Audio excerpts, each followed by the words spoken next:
Hello and welcome on 360 Sports on Trust TV. I am Adini Ajushafe. Welcoming you to the world of sports. A lot of activities took place in Europe in the Uefa Champions League. We'll be looking up to that in our today's edition. Now we will be taking you straight to the world of table tennis, where Nigerian star Aruna Quadri did well by winning his game. He was able to do well against Vitor Buich of Brazil, making him to at least qualify for the next round of 32 in the ITTF World Championship taking place in Houston, Texas.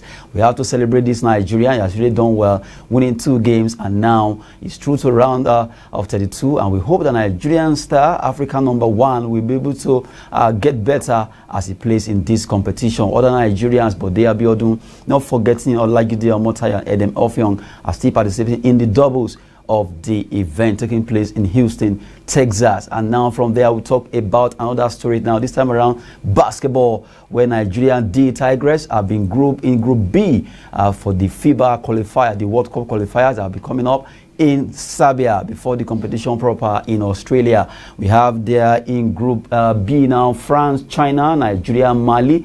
They will be playing in Belgrade, Serbia, Australia, Korea, and other teams will be participating there. But the main thing is the fact that France, China, Nigeria, and Mali, Nigerian D Tigers, will be able to file out there. Hopefully, they will qualify for the World Cup that will be coming up in Australia. That should be in September 2022. But by February 2022, Nigeria will be in Serbia to play alongside France, China, and Mali, while other countries will also be competing in their own qualifiers. Washington, or Japan, Osaka precisely, and also Serbia. Those are the cities that will be hosting this particular FIBA World Cup qualifiers coming February in 2022. From that story, we move straight to other one trending now, talking about the big one, UEFA Champions League, that happened over yesterday in different locations in Europe. UEFA Champions League, a lot of matches were played. And now let's look at the result. Although before we start with that, let's quickly introduce the guests in the house, our usual in-house analyst, Olawale Peters. Good to have you. Inspired to be here once again, Mr. Adeniji. Good morning, our viewers. Now, looking at UEFA Champions League yesterday, a lot of matches were played in Group A, B, C, and D, and we saw some flashes of skills and talent in that game. Although the biggest one was Manchester City against PSG, and we also saw Sporting Lisbon shocking everyone and showing that they really have what it takes to play football. Now, let's quickly look at the result. From there, you continue with the analysis. The result for that event yesterday in the UEFA Champions League, Besiktas of Turkey, they were defeated by Ajax 2-1. Inter Milan pipped Shakhtar Donetsk by 2-0. Club Brugge lost by 5-0 to RB Leipzig. It was a whitewash. Manchester City 2-1 against PSG. Atletico Madrid, they were defeated by AC Milan at home. Liverpool 2-0 against Porto, while Sporting Lisbon did well against Borussia Dortmund 3-1, as Real Madrid were able to score 1-2-3 against Sheriff Tiraspol of Moldova there. Those are the results of those matches as it happened yesterday. Now, to you, those matches where a lot of people were looking at what's going to happen between PSG and Manchester City. It ended 2-1. Well, actually, I happens to be one of those that thought PSG, they will justify the depth of their squad, their team, by winning yesterday against Manchester City.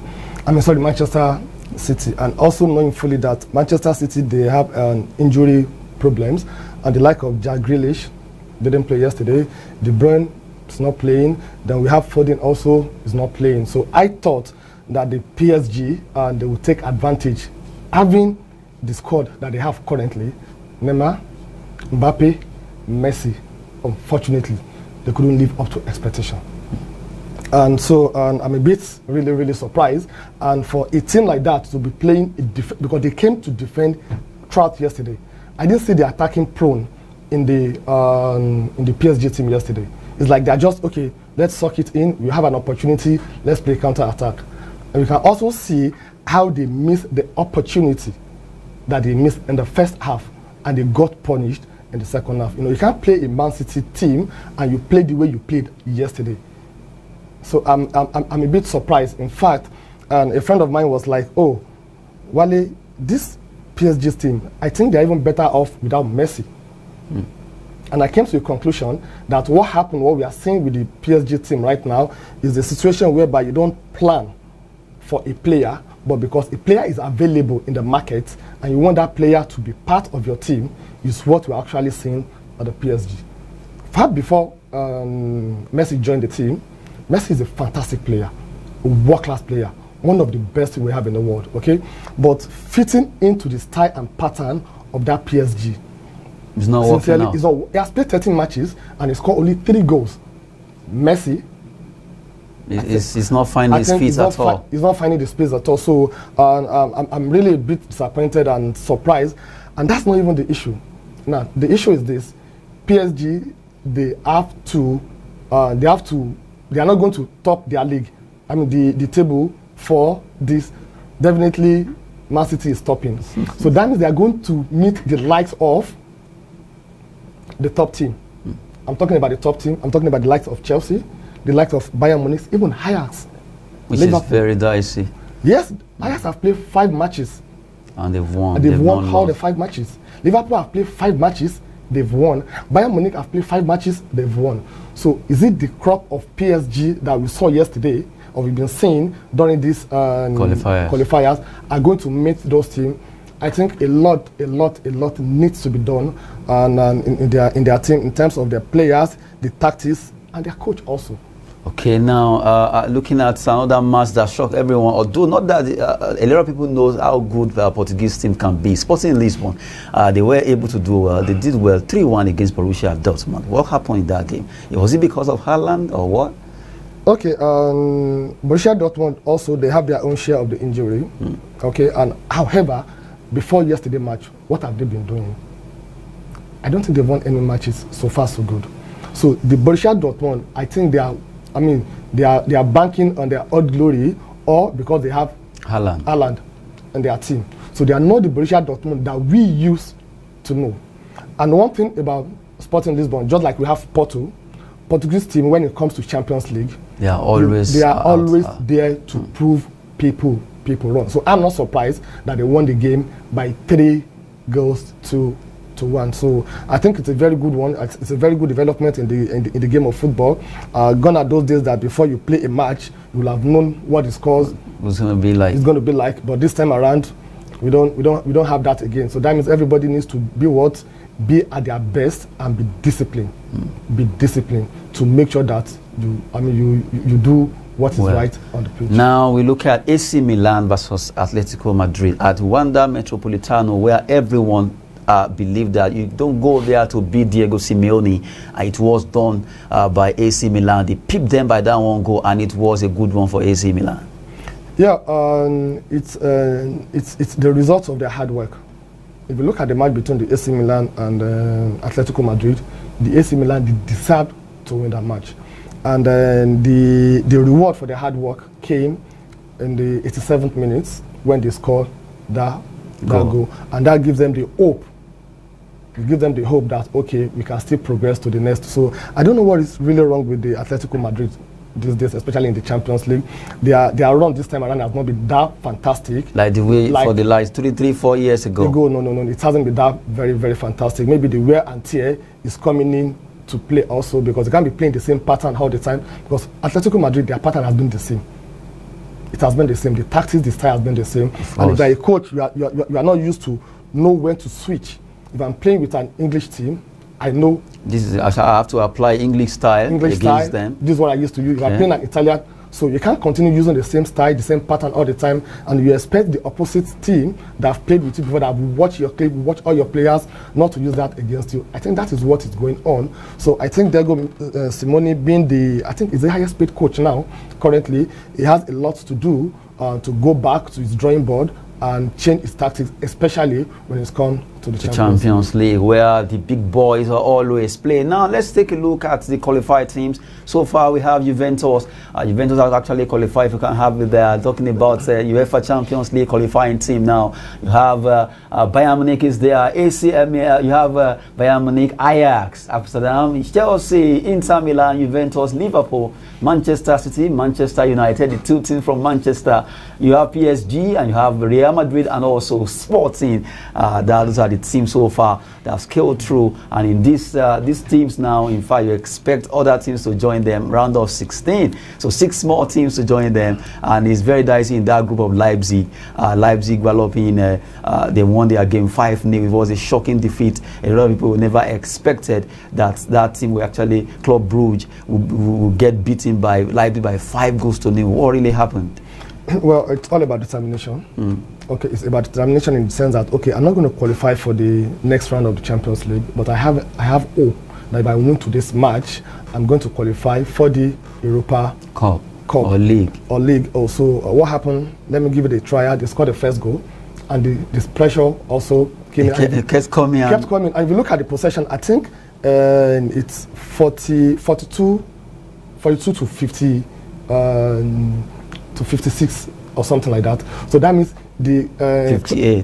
The Club Brugge, they did they won all the possession, they did all the playing, but their own goals were coming from Leipzig. So that is what they really want. They want to go, they want to win, and they won convincingly 5-0. I think that's the highest goal we've seen so far in Champions League this season. Qualifier. So I think they deserve it, and they shouldn't just allow that to get into them, just like we have for the Sheffield team. And their first 2 matches, they won their first 2 matches against the Real Madrid. That's the first match. Everybody was like, yes, like, oh, this is a team that could make statements, but along the line, they started falling.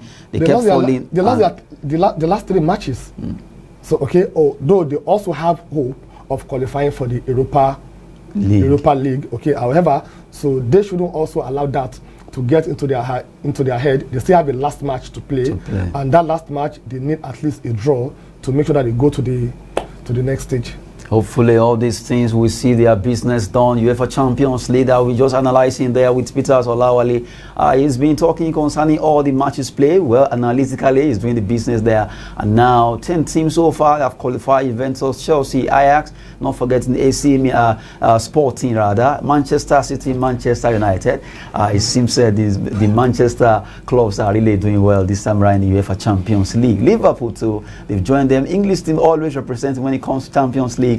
This time around, they are defending champion. Really, you could be coasting home to England. After all, Messi is tipping Liverpool, and someone is actually tipping Chelsea. Now, let's go to Europa League. Now, let's look at the fixtures that will be coming up today in the Europa League. Yesterday, Sparta Moscow did well. Now, the fixtures for you there, you have Rapid Vienna, some selected one against West Ham United. Leicester will be against Legia Warsaw, while Galatasaray of Turkey will be at home against Olympic Marseille. We have to see that the team that has shocked everyone in Spanish La Liga, they will be traveling against to play against Monaco. Those are the fixtures. Talking about these fixtures now, we look at Leicester, looking at all those teams now. Rapid Vienna against West Ham, England team. Leicester against Legia Warsaw, England against Poland.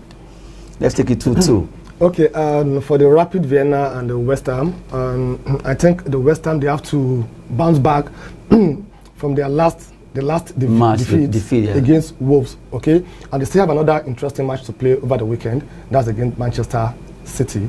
However, I think they are sitting on top of their table right now. So they just need a draw. So a draw will guarantee them qualifying to the round of 32. That's good. Yes. However, they also need to be very cautious in the sense that the Rapid Vienna that they are playing with also, they are doing very well. They are following them, okay? Even not because of the match that happened yesterday between Sparta Moscow and Napoli. In which the Sparta Moscow, they won 2 goals to 1, and courtesy our own Victor with an assist. Yes, with 2 fantastic assists, okay? So winning to this match will guarantee either of them to top their group, and that means the qualifying will be much easier for them. So I'm an English fan when it comes to sports and football, so I'll give it to West Ham to win against Rapid Vienna of Austria. Okay, they have what it takes. Now, what about Leicester against Legia Warsaw of Poland? Leicester lately, they've not been fantastic the way they used to be. To some extent, they've dropped points a lot, even in the English Premier League. Now, against Legia Warsaw of Poland. Okay, I think Leicester City, I don't know what is going on in the club right now. It's like the law of diminishing return. It's actually having a toll on them. Having a toll on them. And if you look at where they are currently in the Premier League, they are sitting, I think, 12 on the table, which is not the Leicester City that we used to know. However, if history or tradition in football is coming to play, I think they have a better hand. Okay, to win the game. To win the game. Okay, what do I mean? And I think they've played about 15 away matches in Europa League, and they've lost only 2. They won 8, and they drew 5. So that gives them an edge if it comes to the history and tradition, which you cannot rule out when it comes to the game of football. Then talking about the other team, that's Warsaw. Yeah, the Warsaw. Also, they've only played twice with an English team in England, and they've never lost. So they play with Blackburn Rovers in 1991, then Manchester United also in 1995, and they drew the 2 matches. So coming to England, they are coming with that zeal and that motivation that this is a terrain that we are used and we have never lost. So it's going to be a cracker between the teams. So I wish and I pray, hope that the Leicester City, they will be the Leicester City that we used to know. Well, taking that up straight to talk about Monaco against Real Sociedad, that team has shocked everyone in over there, La Liga. Now they will be playing against Monaco in another match today. Monaco versus Real Sociedad. Okay, just like you rightly mentioned, Real Sociedad currently now they are doing very well.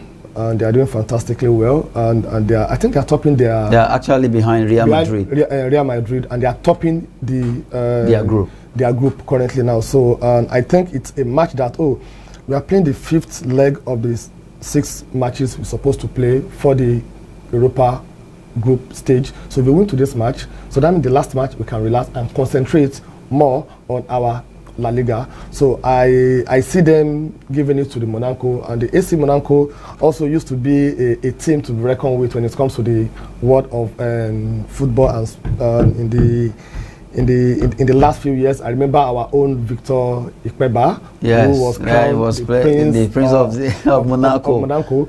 But the Monaco we have currently now, and I think they are not the Monaco that we used to know. And we can also see that from their league performance in the French League One, what they are doing now and where they are currently. So it will be a cracker, but I'll give it to Real Sociedad going by their current form, their current performance. And if you look at the team also, they play a massive defense and massive attack.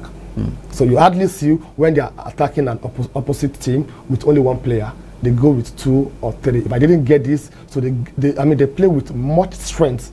So they have more strength in their team. So I think that's going to count a lot for them when they play with AC Monaco. Well, those are the fixtures that will be coming out today. Yes, Galatasaray will also be playing against another French team, Olympique Marseille, in another encounter that will be coming on from all the selected matches that we picked for you in the Europa League.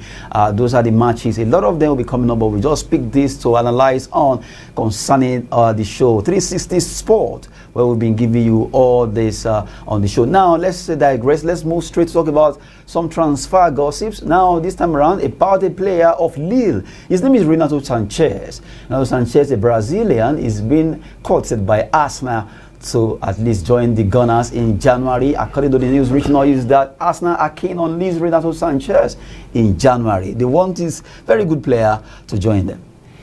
Okay, Renato Sanchez, a very, very good and disciplined midfielder.